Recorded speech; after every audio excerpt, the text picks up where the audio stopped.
Meu nome ecoou pelo auditório, cortando as luzes, enquanto eu caminhava pelo palco esperando o melhor, torcendo para vê-los. 8 cadeiras com meu sobrenome me aguardavam na fila da família. Todas as 8 permaneceram vazias. Sem aceno, sem cumprimento, nem mesmo uma sombra. Apenas o silêncio me encarando, enquanto todas as outras famílias gritavam seu orgulho para o ar. Dei uma risada baixa e continuei andando. 8 meses se passaram. Então, meu apartamento de cobertura, avaliado em 5 milhões de dólares, apareceu nas manchetes imobiliárias e foi quando a primeira mensagem finalmente chegou: jantar de família às 18 horas. Assunto importante. Compareci, mas não do jeito que eles esperavam. Meu nome é Nora Mitchell e, desde que me entendo por gente, aprendi a ocupar o mínimo de espaço possível dentro da minha própria família. Não porque alguém dissesse isso diretamente, mas porque as regras já estavam gravadas nas paredes da nossa casa muito antes de eu entender como uma família deveria funcionar. Elise, minha irmã mais velha, era brilhante, aquela que nunca precisava ouvir um pedido 2 vezes. Ryan, o caçula, era o protegido por todos, até das consequências que ele mesmo causava. E eu? Eu me tornei a preenchedora silenciosa de lacunas, as mãos firmes, a pessoa que entrava sempre que alguém saía. O padrão começou cedo. Lembro-me da vez em que Elise esqueceu seu projeto de ciência em casa na manhã da entrega. Ela entrou em lágrimas na porta e minha mãe entrou em pânico como se o mundo estivesse acabando. Sem pensar, ofereci o que eu havia passado uma semana inteira construindo. Elise ganhou o 2º lugar. Ninguém perguntou por que eu não entreguei nada. Mamãe apenas disse: Sora sempre dá um jeito nas coisas, como se fosse elogio e não desprezo. Anos depois, quando consegui meu primeiro emprego de meio período, economizei para comprar um pequeno conjunto de ferramentas de desenho, meu primeiro investimento real no sonho que eu era tímida demais para nomear. Antes que eu pudesse abrir o pacote, meu pai perguntou se podia pegar emprestado o dinheiro para pagar uma conta que Elise havia esquecido. Você é responsável, disse ele, já guardando o dinheiro no bolso. Ela tem um bom coração, só precisa de tempo. Assenti, porque assentir era mais fácil do que discutir. Até os aniversários seguiam o mesmo roteiro. Um ano, fiz um bolo de chocolate para todos o tipo que mamãe gostava. Quando Elise chegou atrasada carregando uma caixa de biscoitos comprados na loja, mamãe beijou sua bochecha e disse: Você sempre pensa nas coisas mais doces. Fiquei ali, segurando a espátula do bolo, percebendo que eu tinha sido apagada sem que ninguém notasse. Mas a lembrança que amarra tudo, aquela que ainda pesa como metal frio no meu peito, veio anos depois, naquele estúdio minúsculo que eu mal podia pagar. Inverno, sem aquecimento. Eu enrolada em 2 casacos, inclinada sobre minha mesa lascada, revisando a planta de um duplex que esperava renovar.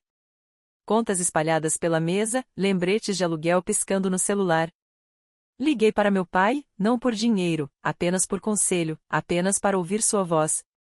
Ele atendeu, mas não com gentileza. O mercado imobiliário é para homens que entendem de números, Nora. Você deveria tentar algo mais seguro. Então ele desligou. Naquela noite, a costura do meu portfólio preto se rasgou. Não o joguei fora. Sentei-me sob a luz fraca da minha luminária e costurei a mão, a agulha tremendo a cada vez que atravessava o tecido. Aquele portfólio se tornou a única coisa que permaneceu comigo em todos os projetos seguintes. E então chegou a formatura. Meu nome ecoou pelo estádio, entre aplausos que subiam como ondas. Virei-me para a seção da família, para as 8 cadeiras com pequenos cartões mostrando meu sobrenome. Todas as 8 estavam vazias. Eles não tinham esquecido. Eles haviam escolhido não vir. E foi naquele dia que eu entendi exatamente meu lugar na família. 8 meses se passaram desde aquela cerimônia. Meses silenciosos, limpos, em que ninguém dizia meu nome, a não ser para compará-lo com o de outra pessoa. Trabalhei, economizei, fechei todos os negócios que pude alcançar, e não contei nada para minha família. O silêncio parecia mais seguro do que oferecer algo que eles poderiam ignorar novamente. Uma tarde, eu estava sentada no meu Honda, fora de um canteiro de obras, deixando o motor roncar sob minha mão enquanto revisava uma avaliação atualizada. Uma notificação deslizou pela tela, um artigo encaminhado por um colega de quem eu mal me lembrava. Abri sem pensar: desenvolvedores locais, cobertura de 5 milhões de dólares faz manchete no mercado imobiliário. Meu nome estava impresso logo abaixo da manchete, em negrito, sobre uma foto do prédio que eu havia reconstruído centímetro a centímetro. O artigo listava números, prazos, o processo de reforma, retornos projetados. Meu celular vibrou com mais links, mais felicitações nenhuma da minha família. Coloquei o telefone virado para baixo no banco do passageiro, olhando através do para-brisa enquanto as nuvens do fim de tarde cobriam o céu. Por um longo momento, não senti orgulho nem alívio. Apenas senti quietude, como se o mundo tivesse pausado para ver o que eu faria a seguir. Então o telefone vibrou de novo. Desta vez, o nome na tela não era de um colega. Era meu pai.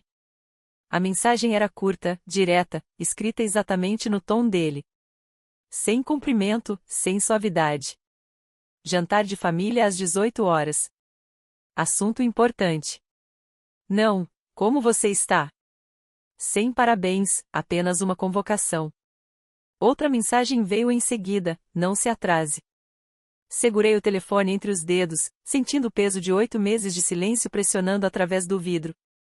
Isso não era uma reunião. Era uma transação disfarçada de família. Não respirei por um instante. Então, no ritmo familiar que eu aprendera há muito tempo, inspirei uma vez pelo nariz, deixei os ombros se acomodarem e digitei a única resposta que ele merecia: estarei lá. Deixei o telefone de volta no banco, liguei o motor novamente e observei as luzes da rua acenderem enquanto o céu se transformava em noite. O que quer que eles quisessem de mim, já haviam me mostrado algo mais importante, só se lembravam de mim quando o mundo se lembrava. A mensagem permaneceu na tela muito depois de o motor parar de roncar sob mim.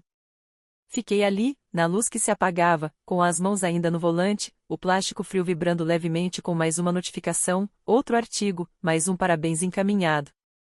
De repente, o mundo tinha muito a dizer. Minha família, depois de meses de silêncio, de repente também tinha. Mas eu não dirigi para casa. Ainda não. Em vez disso, entrei no pequeno estacionamento atrás do meu prédio, um lugar que ninguém da minha família jamais se dera ao trabalho de visitar. O céu afundava naquele tom cinza azulado que sempre fazia Seattle parecer mais silenciosa do que realmente era. Tranquei o carro, subi as escadas e deixei a porta pesada se fechar atrás de mim. Dentro, o zumbido familiar das luzes fluorescentes se assentou nos meus ossos. Coloquei meu portfólio preto sobre a mesa, o mesmo que eu havia costurado à mão anos atrás. A costura ainda estava lá, torta em um canto, lembrança de uma noite que passei sentada sozinha, dizendo a mim mesma que um dia teria algo que valesse a pena colocar dentro dele. Abriu devagar. Papel roçando em papel, contratos, avaliações, planilhas, relatórios de progresso, toda a minha vida organizada em assinaturas e datas. Nenhuma folha devia algo à minha família. Não senti raiva. Não senti triunfo. Senti precisão. Liguei meu laptop e a sala se encheu com o zumbido suave do ventilador. Meus dedos se moveram automaticamente, conferindo o livro de projetos, revisando pagamentos, destacando os itens que seriam concluídos nas próximas 6 semanas. Os números me estabilizavam de um jeito que as pessoas nunca haviam feito. E-mail, planilha, assinado, arquivado, deletado. Cada ação pousava como um batimento cardíaco silencioso. Às 18h42, levantei-me e atravessei a sala até a longa janela com vista para a cidade. O prédio do outro lado da rua já acendia suas luzes internas, fazendo o vidro brilhar em uma grade âmbar suave. Meu reflexo pairava ali, blazer vincado pelo trabalho, cabelo preso pela exaustão, mandíbula definida. Era um rosto que havia conquistado cada centímetro do apartamento de cobertura de 5 milhões de dólares mencionado no artigo. Observei meu reflexo respirar. Eu não fazia isso há muito tempo. Meu celular vibrou na mesa. Outra mensagem, desta vez não do meu pai. Alguém de uma empresa no centro queria me parabenizar pelo apartamento de cobertura. Deixei o telefone vibrar. 10 segundos depois, outra mensagem. Um repórter pedindo uma declaração. Depois outra. Meu celular virou um animal nervoso, chacoalhando sobre a madeira. Virei-o e desliguei o som. O silêncio voltou. Era isso que importava, não o barulho deles. Meu plano já estava em movimento. Sentei-me novamente e puxei o arquivo de aquisição que havia finalizado naquela manhã, o da praça comercial que exigiu 4 meses de negociações, dezenas de visitas ao local e muitas chamadas noturnas com os fiscais. Sem dúvida, era a compra mais importante que eu já havia feito. Também não deixei de notar que a praça era uma peça-chave em quase todos os grandes projetos de desenvolvimento do distrito. Eu não sabia oficialmente que meu pai e Gerald a queriam, mas o mercado imobiliário é um mundo pequeno, especialmente em uma cidade como Seattle. Você ouve coisas quando trabalha em silêncio, quando não se gaba, quando mantém a cabeça baixa e presta atenção.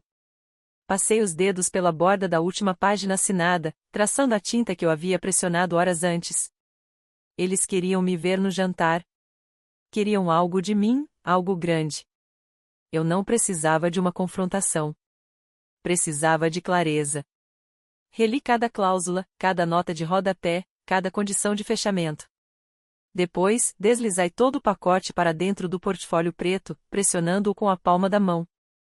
O gesto parecia fechar uma porta. Quando o relógio do escritório marcou 19h19, as janelas já tinham se transformado em um azul marinho profundo. Peguei meu casaco, mas parei. O casaco parecia desnecessário, muito macio, muito pessoal. Deixei-o pendurado e saí apenas com o portfólio na mão. As luzes do corredor se apagaram atrás de mim enquanto eu caminhava. Lá fora, meu Honda esperava, a pintura desgastada captando o pouco de luz da rua que havia. Destranquei-o, coloquei o portfólio no banco do passageiro e me acomodei ao volante. Por um momento, observei a cidade respirar, o tráfego diminuindo, as luzes piscando, o vento mexendo as últimas folhas do início do outono. Tudo o que eu havia construído vinha desse silêncio. Ao entrar na freeway, a cidade se espalhava à minha frente como um mapa que eu já havia decorado. Passei pelos prédios que reformei, pelas esquinas onde já estive esperando o ônibus, já que minha família nunca se ofereceu para me buscar além da ponte, onde voltei caminhando mais vezes do que queria lembrar. Cada ponto de referência parecia uma marca de contagem. Aqui eles não estavam, aqui aprendi a viver sem eles. O portfólio repousava imóvel ao meu lado. Passei os dedos pela costura. Não ensaiei o que diria no jantar. Palavras nunca funcionaram com eles. Eles falavam por cima dos pedidos de desculpa, ignoravam explicações, ultrapassavam todos os limites que tentei traçar. Então, parei de tentar. Desta vez, não traria raiva. Não traria explicações. Trazeria provas. Quando cheguei à entrada do bairro dos meus pais, reduzi a velocidade do carro. As casas se alinhavam na rua como testemunhas bem comportadas, silenciosas e aparadas, idênticas. As luzes das varandas acenderam-se enquanto o sol desaparecia atrás da colina. Entrei na garagem deles às 18h59. Meu pai apreciaria a pontualidade. A casa brilhava naquele dourado pesado e familiar. Pela janela da sala de jantar, vi silhuetas em movimento, Elise inclinada para frente, Ryan gesticulando, meu pai andando de um lado para o outro. Nenhum deles sabia o que estava no banco do passageiro do meu carro. Abri a porta, saí e ajustei a gola do blazer. Uma respiração lenta para dentro, uma respiração firme para fora. Eles queriam uma discussão importante. Tudo bem. Eu também tinha algo importante. A porta da frente se abriu antes que eu pudesse bater. Meu pai ocupava o vão, ombros quadrados, como se estivesse cumprimentando um cliente em vez de uma filha com quem não falava há 8 meses. Você chegou no horário certo, disse ele, abrindo espaço. Sem abraço, sem calor, apenas aprovação pela pontualidade. A sala de jantar já estava cheia. Elise sentada ereta, girando o vinho na taça. Ray inclinado na cadeira, dedos batendo na mesa. Gerald ajeitando a gravata como se preparasse para uma reunião de diretoria. Minha mãe pairava atrás da cadeira, sorrindo com força demais. Sentei-me no lugar mais distante da cabeceira. O que fora deixado intencionalmente aberto, um espaço que eles haviam decidido ser meu. Meu pai pigarreou. Vamos direto ao ponto. Temos uma oportunidade na mesa. Gerald inclinou-se, mãos entrelaçadas. Um projeto de reurbanização do distrito de armazéns.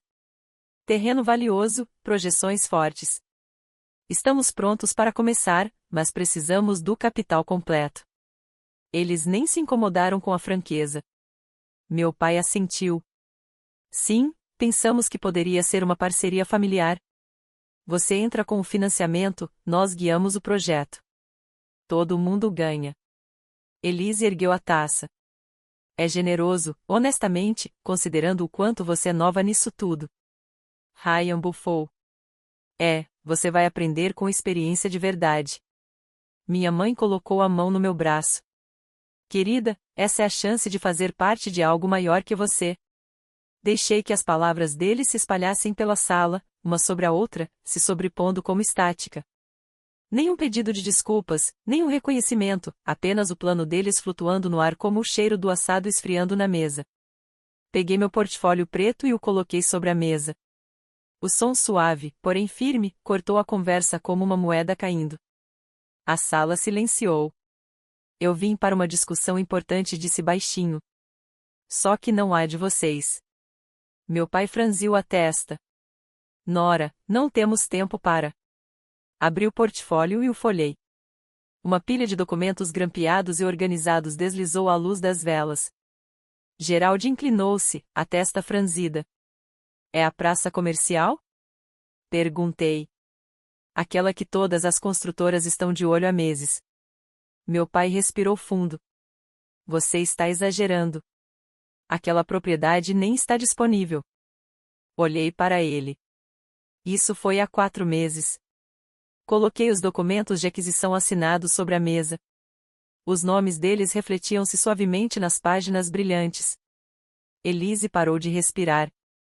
A cadeira de Ryan rangeu sob ele. A mandíbula do meu pai se apertou tanto que o músculo saltou. Geraldi estendeu a mão para as páginas, os dedos tremendo. Você comprou, sussurrou ele. Toda a praça assentiu uma vez. O que significa que seu projeto no distrito de armazéns não tem propriedade âncora. E sem âncora, não há financiamento, aprovação, investidores. Finalmente, meu pai encontrou a voz. Por que você faria isso? Você sabia que estávamos atrás dela. Não corrigi.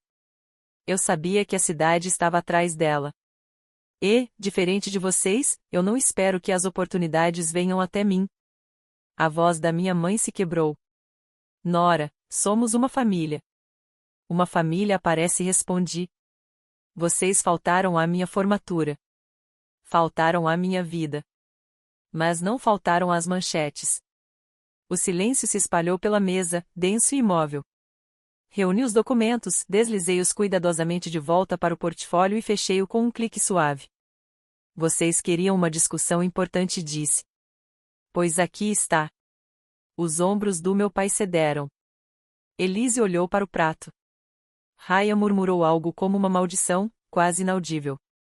Levantei-me, ajustando a gola do blazer do jeito que sempre fazia quando terminava de me explicar. O jantar é de vocês, disse. Mas o futuro, esse é meu. Ninguém me seguiu enquanto eu saía. Eles apenas permaneceram ali, finalmente em silêncio. O ar da noite estava mais frio do que eu esperava ao sair, cortante o suficiente para atravessar o tecido fino do meu blazer. A luz da varanda atrás de mim zumbia baixinho, piscando do jeito que sempre piscava quando eu crescia. Fiquei ali por um instante, deixando o calor da casa desaparecer da minha pele. Então caminhei até meu Honda, abri a porta e entrei. O interior cheirava levemente a estofamento antigo e ao aromatizador de baunilha que eu sempre prometia trocar. Apoiei ambas as mãos no volante, deixando a respiração se acalmar. Pelo para-brisa, podia ver a janela da sala de jantar dos meus pais. Sombras se movendo, alguém gesticulando, outra pessoa afundando na cadeira. Não conseguia ouvir uma única palavra. Aquele silêncio parecia merecido. Meu telefone vibrou uma vez no banco do passageiro. Uma mensagem da minha mãe: não sabemos como consertar as coisas. Por favor, não desista da gente. Não abri a conversa. Também não a apaguei. Apenas virei o telefone para baixo e liguei o motor. O caminho de volta percorreu as mesmas ruas que eu conhecia de cor, a loja de esquina onde Lizzie me fez esperar no frio, enquanto conversava com amigas, o parque onde Ryan se gabava de como meu pai nunca deixava ele falhar, a colina que sempre parecia maior quando eu a subia sozinha aos 16 anos. Cada lugar parecia menor agora, como se pertencesse às memórias de outra pessoa. Quando cheguei ao centro, as luzes da cidade se ergueram para me receber, branco-dourado, constante. Meu prédio de cobertura se destacava no final do quarteirão, a fachada de vidro refletindo o brilho dos postes como um farol. Estacionei, peguei o elevador e destranquei a porta. O silêncio lá dentro não se parecia nada com o silêncio da casa dos meus pais. Não havia tensão grudada nas paredes, nem frases inacabadas pairando no ar, apenas espaço limpo, aberto, meu. Coloquei o portfólio sobre a ilha da cozinha. A costura costurada à mão captou a luz, projetando uma sombra fina sobre o mármore. Passei o dedo por ela, lembrando da noite fria em que o costurei sozinho em um apartamento de estúdio sem aquecimento. Naquela época, o silêncio parecia punição. Hoje à noite, parecia clareza. Atravessei até a janela do chão ao teto e encostei a testa no vidro frio.